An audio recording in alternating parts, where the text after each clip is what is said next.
are two of the biggest sporting events in the world right now, Super Bowl 48 and this year's Winter Olympics in Sochi. And security is, of course, a major concern. Millions of your tax dollars going towards efforts to keep everyone safe. The FBI, CIA, and local law enforcement, and even the military all playing a role. Stephen Yates is a former deputy assistant to Vice President Dick Cheney for National Security Affairs. And we welcome you, Stephen. How are you? Hi, Arthel. Great to be with you.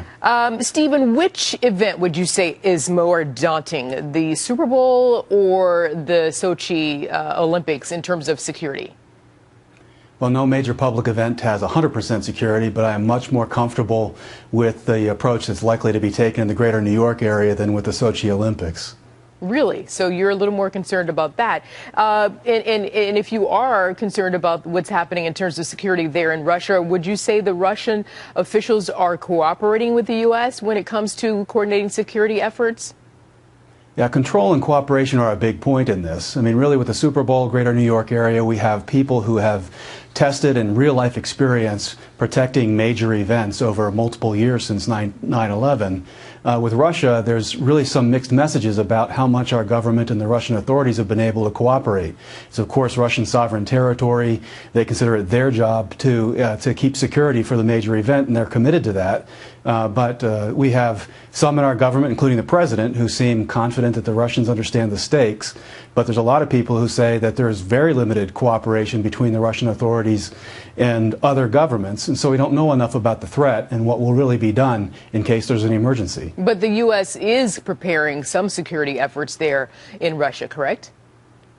Well, we have some U.S. officials that say that we'll have some ships in the Black Sea offshore, and that's, I suppose, a show of support and being prepared for contingencies. But it's very unclear what they might really be able to do. If something should go wrong in the Olympics, would the Russians be really open to international intervention to help, or would they try to do too much themselves, perhaps? And so lack of real openness and cooperation from the outset, I think, limits what our forces could really do in a contingency. Well, let's hope nothing major happens there. Let's move on over to Super Bowl now. Of course, we've got Times Square. We've got like a 13-block area blocked off, including Super Bowl Boulevard.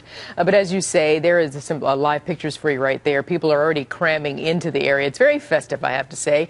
But, you know, they're more used to these types of events. We see this place crowded for New Year's Eve, etc. But, of course, they have to take measures to protect folks for this particular event. And we're talking about 80,000 people going to MetLife Stadium, and you have those open areas, Stephen, around MetLife Stadium. How challenging are the open areas in terms of protecting the folks?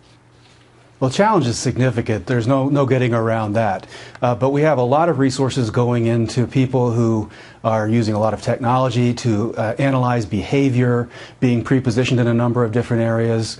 Anyone who's concerned about civil liberties and surveillance should not go into these kinds of areas, because I think literally every square inch is going to be watched very, very carefully. There's, I think, less of a risk for active shooting type events, things that would require those kinds of weapons, but there's going to be a lot of concern about something like the Boston bombing, a package that just gets left behind and maybe gets ignored. So security people are going to have to be vigilant. Attendees are going to need to be vigilant and cooperative. But in general, in the greater New York area, there's a lot of history of people going to big events and basically doing their part for everyone's sake. Very good. I mean, because, of course, you got folks going over there by train, by subway, by cars, private and public. But you feel overall, you would say that you're feeling pretty good in terms of security regarding the Super Bowl. I don't think anyone that's in charge of security ever sort of relaxes until the event is over, and that's appropriate. And I'm sure they're going to be watching every angle of access to the event.